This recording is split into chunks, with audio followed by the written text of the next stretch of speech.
Hello, darling. I love your t-shirt. Thank you. It's one of my Oh, favorite moments. I'm going to stand so so you can see fetch. it. I love it. It's so Art good. of Lucas. Uh, it's so, I so know, good. I love it. And I like your pink background too. Thank you. I always show people because everyone thinks it's green screen and it's real. So it's No, like, right. I love it. It looks like lace.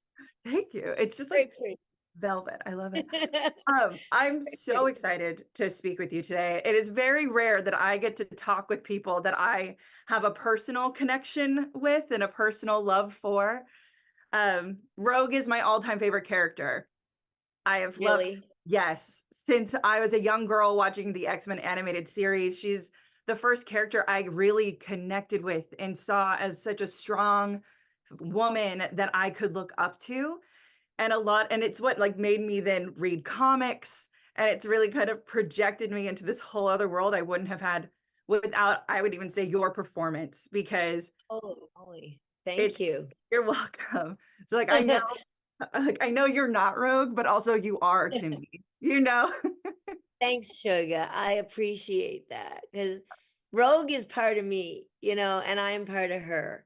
There's a lot that's similar there, and I relate to her so much, probably more than almost any other character I've ever played. And I've Yeah, played a lot of them, but I love Rogue. So I'm with you. I love Rogue. She's cool, and she's got so many different layers. absolutely. And people don't And even understand. And we'll talk about it a little bit. But okay. I want to ask you, when you were first approached to join X-Men 97, what Mhm. was it that made you say yes? Did they talk to you about the arc? Was there ever a moment where you thought of passing the torch, or were you like, no, she's mine, I'm all in? Yeah, she's mine. I'm all in. Yes. She's I mine. Hands off, sugar. I'm so glad to hear that because I was like, I hope. So when you read this, Absolutely. right? When you Absolutely. read the script and the arc and this journey she was going to go on, I was honestly surprised because I feel like the original series is very rogue heavy as well. And I Mhm. thought maybe they wouldn't do that. Were you surprised and excited? What were your initial Yeah. thoughts? I mean, I think any actor is surprised and excited when they find out their character is going to be like the main one that's kind of making the story happen. I mean, we are actors.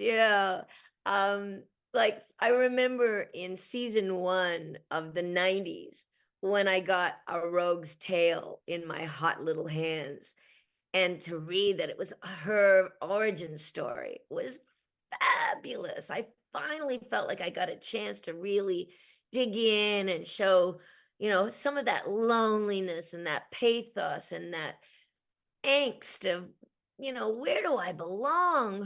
Who am I? Why am I here? What's my purpose? And I think a lot of people can relate to that. Um, so then fast forward to now, I did not, just like back in the 90s, we didn't know from one episode to the next what was going to happen until we got the scripts. They kept it very, very quiet. So I didn't know until I got there what was happening in episode 5. But by the time it came, I was ready because I have talked about this a few times that I had gone through major, major grieving in the last year, several months leading up to that, because my young niece, who was 17 years old, Maya, had passed away of cancer. And I was broken. I mean, my whole family were. She was the only girl, the only granddaughter. And, it was so hard.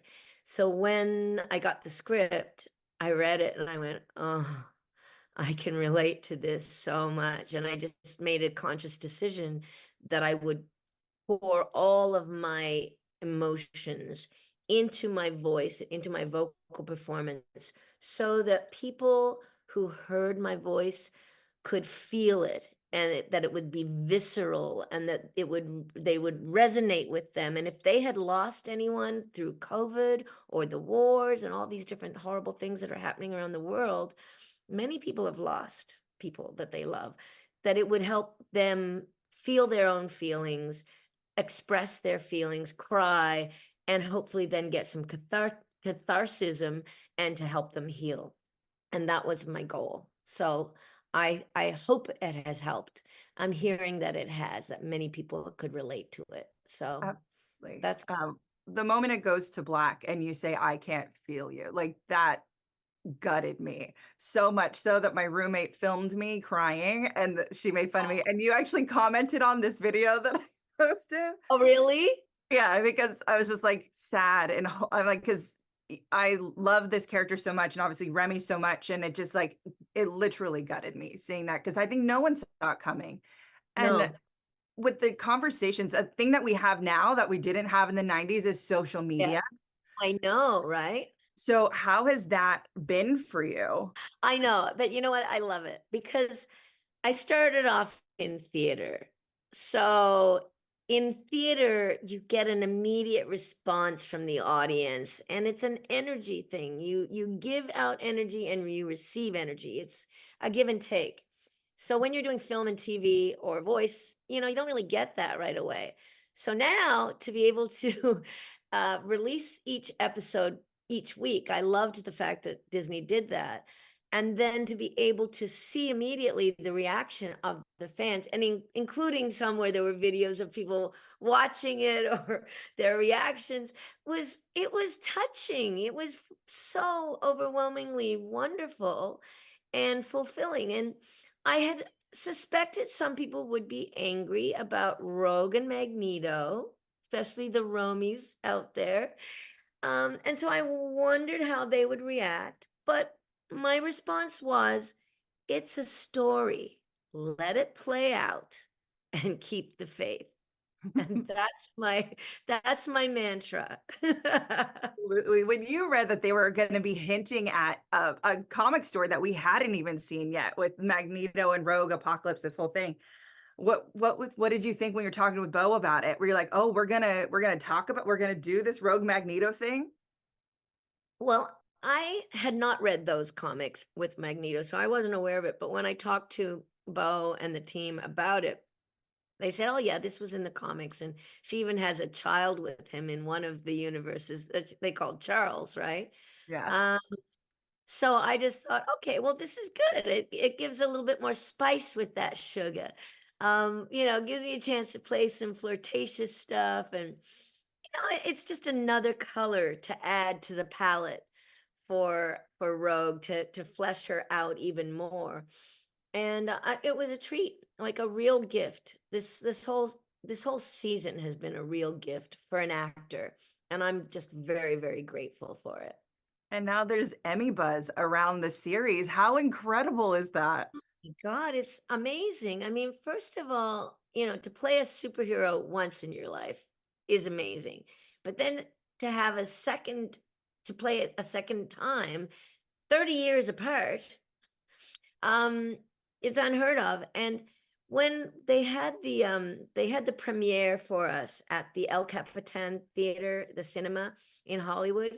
What a treat. I mean, to come in, to be there with the fans and hear the reactions there. People were screaming and crying and cheering. I mean, it was overwhelmingly incredible for all of us, but especially I think for the original cast because we did do so much of it and it felt like we were just sending it out there and we had no idea how people were going to react or were reacting, and now it's been amazing. So I mean, it's a team effort, and animation is team effort if it's nothing else. The art, the design, the music, the pacing, the direction, the writing. If you don't have a good script, you have nothing.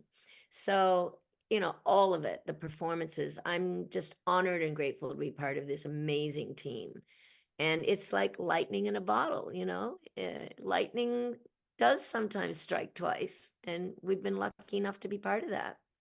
Absolutely. Well, thank you so much for your time today. It's been Oh, no. so like cathartic, I would say, for like my inner child to speak with you. So thank you so much. You're This has welcome, been and I amazing. hope we get to meet in person someday. I would love that. I'll come up to you and be like this. All right. Yeah, please introduce yourself. And I have a book coming out. I have a memoir coming out in the fall called A Rogue's Tale, and it's my origin story. So, I love yes. it. Yeah, it'll Perfect. be available on Amazon. Awesome. I will pick that up. Yes, Thank stay you so tuned. much.